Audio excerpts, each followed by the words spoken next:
그러니까 이 상황이 어떤 상황이냐면 동양 음식인 마라탕을 서양 친구가 재밌게 맛보여주는 그런 상황이잖아요. 이게 바로 저는 시다르타라고 생각을 했습니다. 안녕하세요. 오늘은 제가 최근에 재밌게 읽은 고전소설 시다르타 리뷰해보는 시간 가지도록 하겠습니다.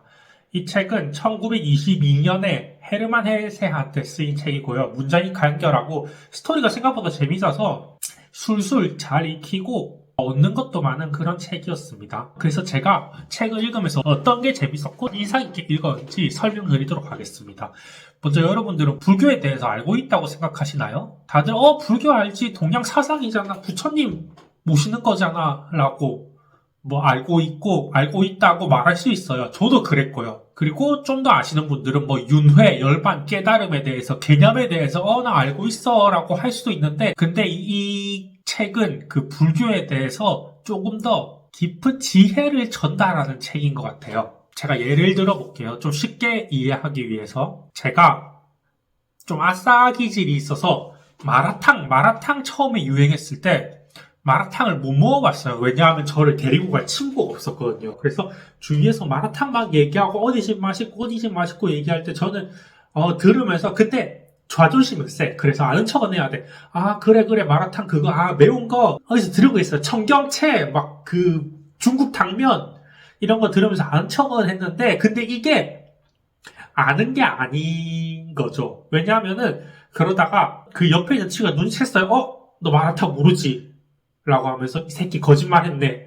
아는 척하는 거 딱 지났어 하면서 저를 마라탕 집에 데려가요. 그리고 마라탕을 먹었어. 그러니까 다른 거야. 내가 알고 있는 거랑 매운 중국 음식, 마라, 혀를 마비시킨다, 당면, 청경채 이런 내가 알고 있는 개념들이랑 직접 맛을 먹으니까 이런 개념이 중요한 게 아니라 이게 마라탕이구나 하면서 맛으로 느껴지는 그런 마라탕이 있잖아요. 그래서 이게 제가 왜 굳이 아싸의 마라탕 경험을 얘기했냐면 딱 책을 읽을 때 그런 느낌이었어요.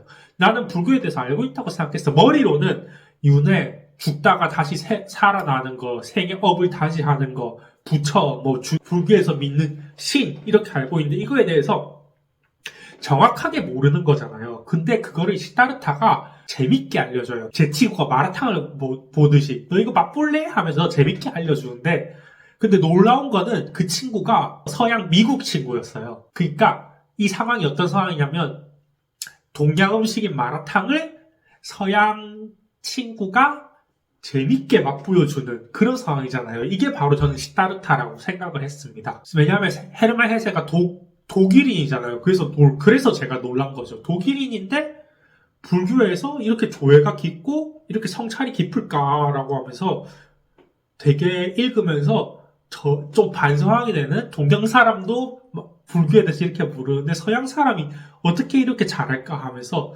마라탕으로 예를 들어보자면 나는 마라탕 안 정말 했는데 이 친구는 어떻게 이렇게 마라탕 집을 잘 찾지? 이 친구는 어떻게 이렇게 마라탕 소스를 잘 만들지? 어떻게 간장이랑 땅콩 버터 비율을 잘 맞추지? 이런 느낌인 거죠. 헤르만 헤세가 독일인이라서 더 놀라운 거고요. 그래서 제가 줄거리를 설명드리면 시다르타라는 주인공이 있습니다. 배경이 인도예요. 인도에서는 카스트 제도가 있잖아요. 카스트 제도 중에 제일 높은 계층에 있는 브라만인 주인공입니다. 그래서 좀 오만하거든요.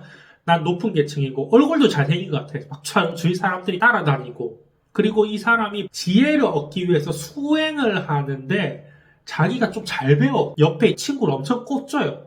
너는 그렇게밖에 생각 못해 이러면서 오만한 시다르타가 깨달음을 통해서 지혜를 얻고 결국 열반에 이르는 그런 내용입니다. 근데 이 과정 중에서 저희가 불교에서 나오는 용어 있잖아요. 윤회, 깨달음, 열반, 아니면 만물의 원리 같은 거를 알려줘요. 어떻게 알려주냐? 윤회는 죽다 살아나는 것, 이렇게 개념을 알려준 게 아니라 이게 스토리로 불교의 사상을 다 녹여내요. 그래서 제가 이게 재밌는 것 같아요. 불교는 이렇다라고 설명하는 게 아니라 이 인물의 생애를 따라가다 보고 책을 덮으면은 이게 불교구나. 이래서 우리 할머니가 맨날 절에 가서 3,000배는 못 올려주지. 맨날 절에 가서 기도 올리시고 부적 떼오고 그런 게 이런 이유였구나. 왜 어르신들이 절에 가는구나 라고 하면서 깨닫게 되는 그런 놀라운 지점이 있었습니다. 그래서 이걸 제가 구체적으로 어떻게 깨닫게 됐느냐라고 설명드리면은 책 내용 중에 주인공이 한번 스토리 중에 죽는 것 같은 스토리가 나와요. 아, 나 이렇게 살면 안 돼 하면서 강에서 옆에서 이렇게 기절하거든요. 기절했다가 깨어나자마자 깨달음을 얻거든요. 아, 이게 맞구나 하면서. 그래서 저는 이걸 보면서 아, 이게 윤회구나.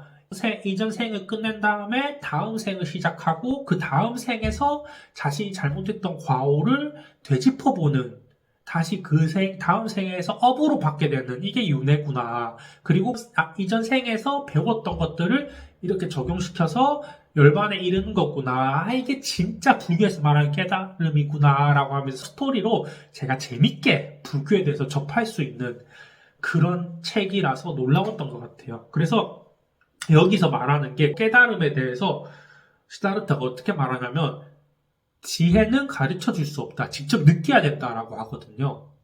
근데 이 책이 그래요. 그래서 저는 이게 메타적인 성격도 띠고 있다고 생각하는데 주인공이 소설 내에서도 지혜는 배워야 돼.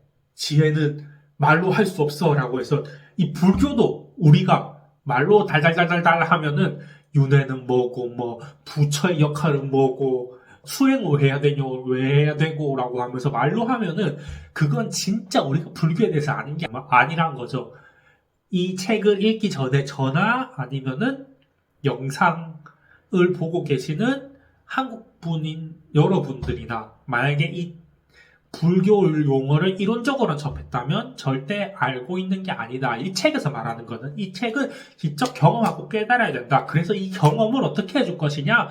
시다르타의 생애를 따라가 봐라. 그럼 너는 불교를 경험할 수 있다라고 해서 근데 알아둬야 될 게 불교를 처음 A부터 Z까지 다 경험하는 게 아니라 마라탕 집을 데리고 갔는데 거기서 딱 한 입만 떠먹여주는 거야. 한 입만 떠먹여주면서 자, 알겠지? 대충 이런 맛이야. 이 정도만. 그래서 저는 이게 불교에 대해서 엄청난 철학서가 아니라 입문서라고 생각을 해요. 아, 불교 이런 맛이야. 너 마라탕 한 입 먹었는데 괜찮지? 너 마라 괜찮아?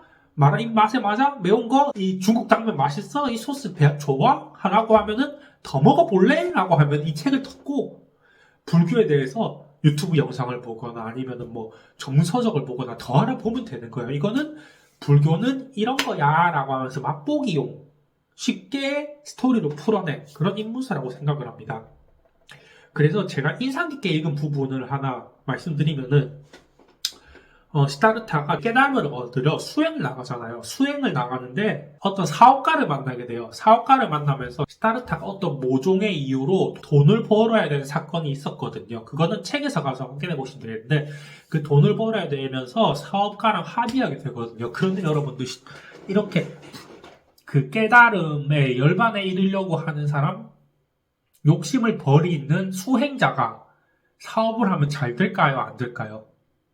저도 모릅니다. 현실에서는 어떻게 될지 모르는데 책에서는 시다르타가 엄청 잘해요, 사업을. 그리고 그거에 대해서 되게 현실성 있게 설명해요. 왜냐하면 시다르타는 수행자니까 결국 지혜를 얻으려고 하는 수행자니까 불교에서는 수행을 하려면 스님들이 머리 깎고 절에 들어가잖아요. 왜냐하면 욕심을 비워야 돼서. 그래서 시다르타는 계속 욕심을 비우는 과정을 수행하고 있는 수행자고 그 시다르타의 과정이 다른 사람들보다 더 군계 일학이었다가 소설의 장치잖아요. 그래서 욕심을 버린 시다르타가 사업을 시작했는데 이 사업이 엄청 잘 되는 거야. 왜냐하면 시다르타가 욕심이 없으니까 만물이 다 보여. 원리를 아니까 저 사람은 이런 거 원하는구나. 저 사람은 이런 거 원하는구나. 자기 동업자는 막 뭔가 뺏길 때 조금이라도 잃으면 초조해요. 아, 이거를 잃으면 어떡하지? 이게 나중에 큰 문제가 되면 어떡하지라고 해야 돼. 시다르타는 수행자니까 이런 불안이 없고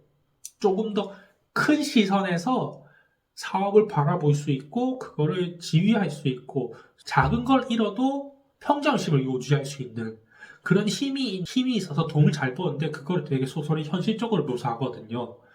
그리고 초조해하고 불안해하고 힘들어하는 그런 속세의 사람을 동업가의 모습으로 잘 대비시켜줘서 모든 걸 비우니까 이렇게 돈을 잘 벌 수도 있구나라는 게 소설에서 보인 게 되게 신기했어요. 그래서 저는 생각한 게 뭐냐면 주식을 할 때 나스닥 떨어지잖아요. 그러면 계속 핸드폰 보고 있으면 안 돼. 핸드폰 보고 초조해가지고 이걸 팔까 말까 팔까 말까 팔까 말까 하다가 결국 나중에 다 팔아버려서 그러면 뻥뻥충 끼는 거죠. 근데 시타르타 같은 사람은 어쩐다? 그냥 사고 나서 덮는 거죠. 불안해하지 말라. 초조해하지 말라. 오를 거다. 이런 식으로 덮어놨다가 나중에 때가 됐을 때 욕심을 비우고 딱 열어보면은 주식이 우상향등이 된 거죠. 이런 식으로 해서 저는 이걸 보면서 주식을 할 때 욕심을 부리지 않는 불교의 자세가 필요하구나. 차트에 대한 집착을 버리고 욕심을 버리고 나의 내면의 목소리에 집중하고 그렇게 해야 주식에서 돈을 딸 수 있구나라는 생각을 했습니다. 그래서 결론, 주식을 잘하고 싶은 분은 읽음 좋다 더하기 불교나 종교에 대해서 조금이라도 궁금증이 있다. 아니면은 내가 세상을 살면서 힘들다. 나는 이게 욕심 때문인 것 같다. 근데 불교에서는 욕심을 비우게 강조하니까 이걸 내 삶에 어떻게 적용해 볼 수 있는 단서가 있을까라고 궁금하신 분들은 한번 읽어보시면 좋을 것 같아요. 문장이 되게 깔끔하고 재밌고 스토리도 재밌고 인물도 개성 있어서 그리고 이게 결국 시타르타의 성장 소설이거든요. 그래서 시타르타가 그 사이에 사랑도 하는 로맨스적인 부분도 있습니다. 그래서 꽤 재밌는 플롯을 들고 있는 잘 읽히는 소설책이니까 여러분들도 한번 꼭 읽어보시면 좋겠습니다. 지금까지 시타르타 리뷰 들어주신 여러분들께 정말 감사드립니다.